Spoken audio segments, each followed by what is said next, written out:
question is, with the rise of digital art and generative AI, aren't painters just done for? Hello everyone, welcome back to my channel. As you can see by this unusual setting, this is going to be a special art chat edition that demands a little bit of a change of a setting. This is a vast topic that I want to touch upon, and I think it has been an issue for quite a while, or a topic of discussion at any rate. Like, what are classical painters even doing, continuing what they do with not only photography but digital art and now generative AI waiting around the corner? In terms of art history, I think this existential question came up quite a few times, and it was always linked to technological progress that has been taking place. We had photography. We went over from accelerating the creation of an image to something nearly immediate, a very truthful representation of one moment in life. For the first time, I believe, came the question of the crafts part of it. The art market of classical paintings, like oils, acrylics, gouaches, watercolors, you name it, you have it, still exists, although we have photography. And it proved that people did not only want to have something that is an extremely faithful representation of a moment in their life or a very beautiful photograph, but they still wanted to have something of a craft. They still wanted the classical art. So both markets continued to coexist. The funny thing is, photography then went through something very similar, first when digital photography came into the picture, and now with everything that is related to generative AI. And photographers are now asking the question, like, what is even the point? Aren't we going to be replaced with generative AI, where one basically does not even have to go out in the field and take the actual photo? You can just type in a prompt that tells the computer what kind of image the AI has to generate for you. You can specify the light, the seasonal conditions, the focal length, aperture, everything that you need in order to have the maximum control over the image that you are going to obtain at the end. And while I do believe that, and I do think it is undeniable that these inventions are going to have an extreme and very important impact on our perception of information, on mass media, on the truthfulness of an information, this is not our subject today. We are taking into consideration only the art part of it. And it is undeniable that there is a lot of scary stuff coming with all these inventions, and that information has never been as unreliable maybe, and we never were as conscious of this fact as we are today. But I do also think that images and their use in propaganda and political intentions have always been there. We should not forget that portraits of kings and queens, emperors, have always been embellished, and they have always been used for some sort of storytelling, as we now call this phenomenon, that was very biased and that was instrumentalized by those in power. This was true in the Roman Empire, in the Middle Ages, in Renaissance, and really it is still true until today. So the intentions of humankind have not changed. The only thing that has changed is technology. And while we might consider that with all those inventions the art market has somehow become a little bit muddled maybe of what is considered art and things like that, in a way, it is interesting to remember that it is always have been so. Even if you take the Middle Ages, for instance, I don't even know whether this would be a good example, because the concept of an individual artist was not even there at that point. But let's say that art was very much an applied disciplines, so it would be mostly focused on decorative objects, be it for the church, be it for the king. Then in Renaissance, we still had the concept of artist workshops or ateliers. So still there was no one individual really standing out, no one individual artist, maybe one leader, one master, one teacher in those workshops, like the workshop of Michelangelo, for instance. And art was very much at service of the different people who were in power. So it was not all about the classical painting and the place that it has in society and the function it has in society that it has today. It was not simply something beautiful to look at, it was very much of an instrument of social representation, power status, things like that. Then when we go into the 18th and 19th century, we just start to have collectors and benefactors, and we start to have a more modern approach to art as being something beautiful to look at. And yet, pretty quickly in the 19th century, we kind of reverse back into artists being employed to create practical things, like painting coffers and weaving wall hangings that are pretty much not an object in itself, but more part of a decoration of an interior. So art has always been, in a way, something in between of decoration and the object in itself, and both markets and both demands existed in parallel. And this is why I believe the art market has survived even after the invention of photography, digital photography, and will continue to survive after generative AI becoming part of our everyday life. Because the need is still there. The need for the beautiful, really unique object is still there. There is a market for it and there are buyers out there. So someone who is mainly an NFT collector will probably not be investing into a classical oil painting or acrylic painting or watercolor or gouache illustration, right? Because these are not the same buyer persona. If you pardon my marketing language here, you are not creating for the same people, and the only difference is that the market is much more diverse.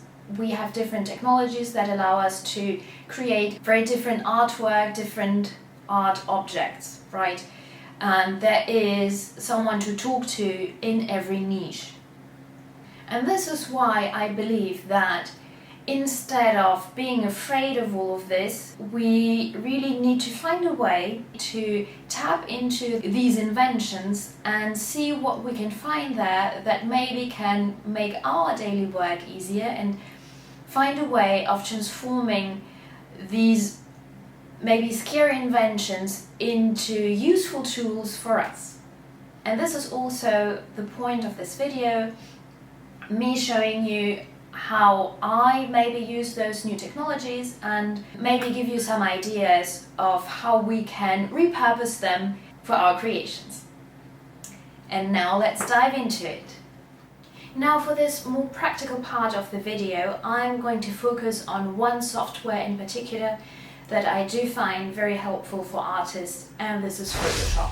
Maybe some of you are already using it, others might be aware of the software, but maybe you have not seen the advantages that it can present to a painter, and maybe this is really nothing for you guys. So this is just my way for helping you be aware of every tool that is out there for our species of traditional artists.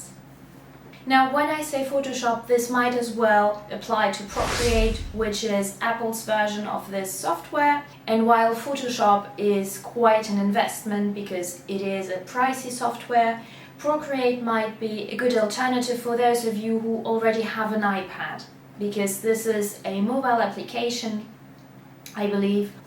Now, personally, I have used Photoshop both professionally and at leisure, because I did dive into photography a lot. So this is the context in which I became aware of the software, and then I discovered that there are quite many ways actually of repurposing the software for us artists. Now let's get into the nitty-gritty of it. Now another important disclaimer here will be that everything that I'm about to say will not only but predominantly work if you have a way of having a digital pen with it. So I know that this does exist for iPads, and if you are not working on an iPad but you have Photoshop on a classical computer, be it a Mac or a Windows machine, then in order to do what I'm about to tell you, you will probably need a graphic tablet coming with a digital pen, because this is only simplifying our workflow if we can reproduce as truthfully as possible the different brush strokes or pencil strokes that we would have if we were to work on a classical medium. Now you might already be aware of the fact that you can paint in Photoshop in the same way that you can paint in Procreate. There is a large range of brushes that are at your disposal. In the case of Photoshop, you can even download additional ones on different websites. The one that I frequently used in the past is DeviantArt. I will leave a link in the description box. They are completely free and they are developed by other users of Photoshop, so there is no fuss in there. I do not have an iPad, I do not use Procreate, I've only tried it out once, so I'm not sure as to whether you can extend the range of existing brushes or not, but I do know that there is a decent range already pre-installed. Now the fact that you have those different types of brushes helps you reproduce all the different techniques ranging from watercolor to gouache up until acrylics and or even oil painting. The software does a pretty decent job in simulating the oil paint being semi-translucent and having an impact onto the underlying layer if you are painting wet in wet. So these are all things that you can set up within the software. And what that means for us classical painters is that there is an advantage in doing a certain type of works within Photoshop. For instance, studies.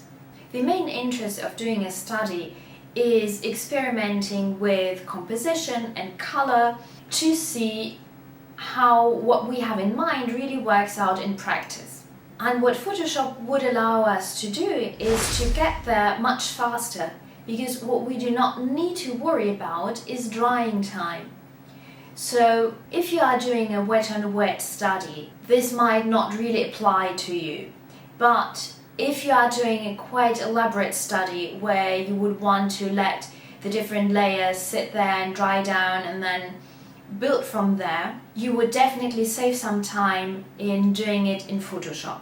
And this doesn't only save you time because of the absence of drying time, but also because you can do different types of tweaks within Photoshop much quicker than what you would have in a classical study where you to do it on canvas, on paper, with real oils or acrylic.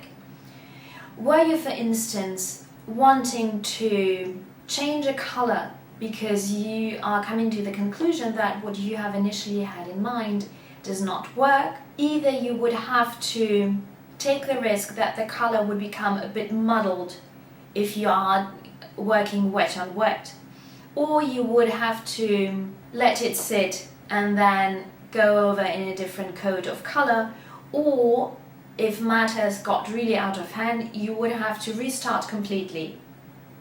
And this is not only a waste of time, you would be wasting precious materials, and I'm not only talking about canvases and cardboards and paper, I'm also talking about paints. Because let us get real here for 1 second, these are not cheap. And if we can get a similar effect or a notion of what those different colors would look together in Photoshop without using up our precious tubes of paint, this is winner winner chicken dinner, wouldn't you say?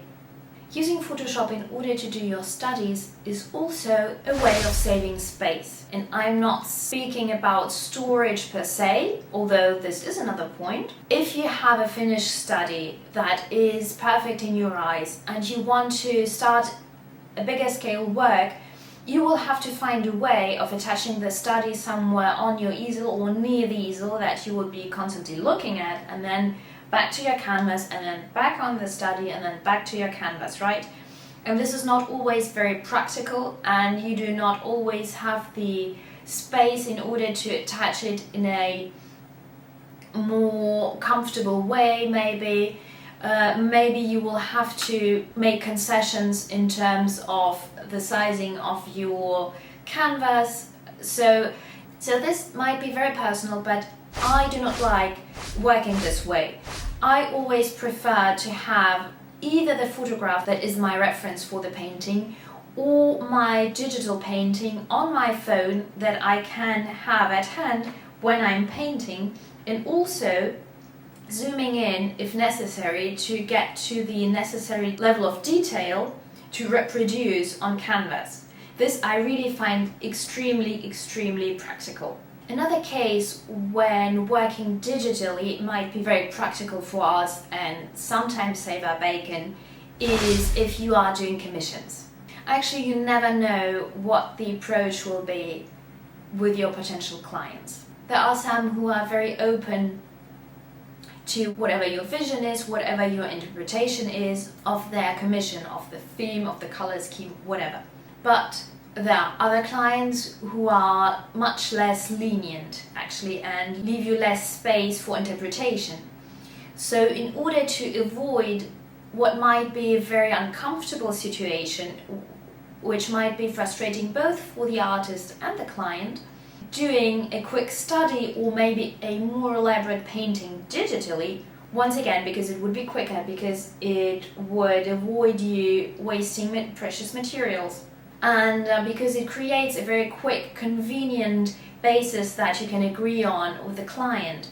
Also, it is much more convenient sending over a digital file to your client in order to confirm and validate the project, rather than taking a photograph of your study maybe, because then you would have to worry about how are the colors looking in the photograph versus the study that you did. It is not always very easy to photograph. Maybe they might be reflections from the wet paint. Maybe you are taking the photograph in artificial light and this will impact the colors very strongly.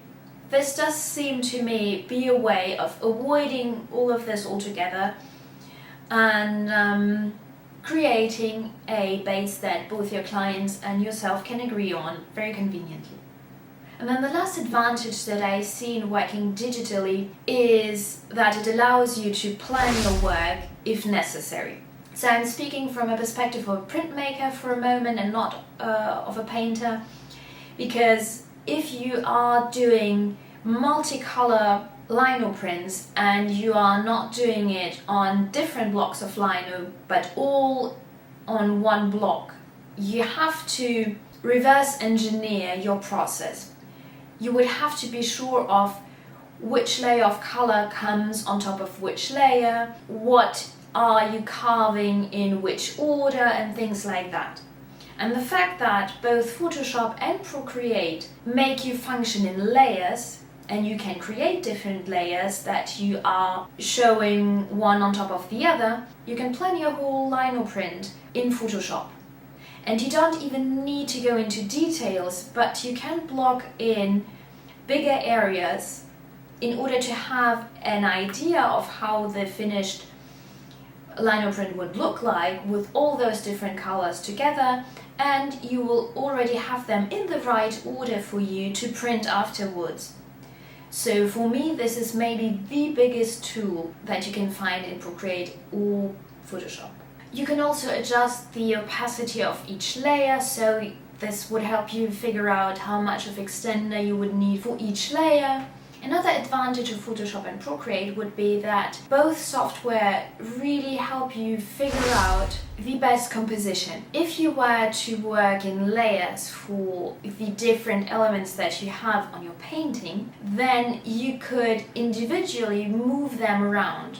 I do not think that this is particularly helpful for landscape painters, but maybe for painters specializing in still life, this might be very interesting because you can move the different objects around both horizontally and vertically without pain, and also resize them whilst maintaining the same proportions. So there's a very quick way of figuring out where everything should be in your painting, what looks the most harmonious to you, just shuffling around the different elements and then going in your real painting from there.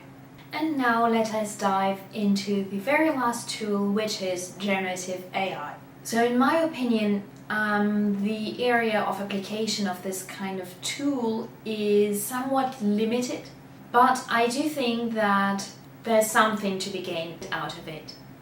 And this is when you need to see how something would work physically without having the necessary material in order to stage it.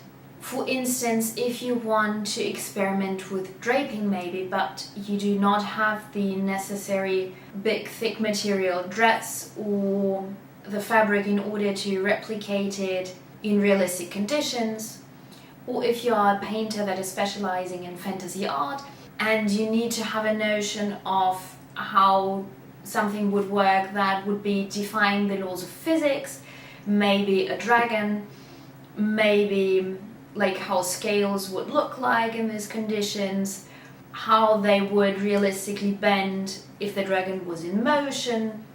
So in a way, maybe this tool could help you bridge the gap between what you have at hand and still having a realistic representation of what you want to have. Of course, my disclaimer here would be to not rely too much on it, and this for two different reasons. The first one being that for now the generative AI tool is not perfect and far from it.